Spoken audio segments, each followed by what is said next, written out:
يا مرحبا والله. اليوم جايب لكم مكان جديد كثير كثير حلو موجود بقلب دبي. هذا المكان هو قناة دبي المائية. وشوفوا هالإطلالة الرهيبة. أول شيء هذا المكان موجود في الجميرة. هاي الجميرة اللي موجودة وراي. أنا وأنتو رح نمشي خطوة بخطوة حتى أعرفكم على المكان اللي موجود ضمن الجميرة. طبعا هي قناة دبي المائية. هو المكان اللي بيوصل دبي بجزر العالم، ومنه داخل المي على وسط دبي. بتشوفوا في اليخوت والقوارب اللي رايحة واللي جاية واللي طالعة رحلات سياحية. وبالمناسبة هاي هي قناة دبي المائية وراي. رح نمشي نحن على الخط الثاني، احكي لكم شوي عن القناة ونشوف شلال المي. ما بعرف اذا بيكون حظنا حلو وشغال ومنكمل الفيديو سوا. ويلا سلام. هاي اخذت لكم اطلالة من الطرف الثاني. هاي جهة البحر اللي موجودة، هذا الممشى اللي موجود على قناة المياه بتقدروا تشوفوه.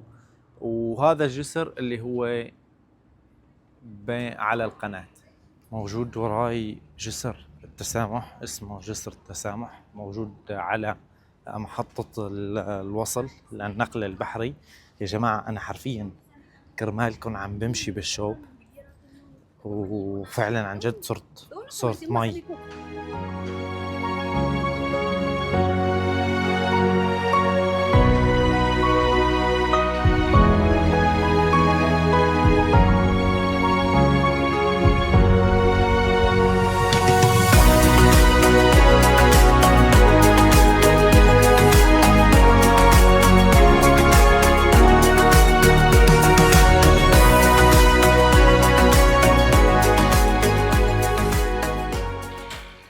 هذا هيك جسر التسامح، من أجمل الجسور اللي موجودة في دبي، اللي موجودة على قناة دبي المائية المخصصة للمشي وللدراجات الهوائية، مع إطلالة ولا أروع.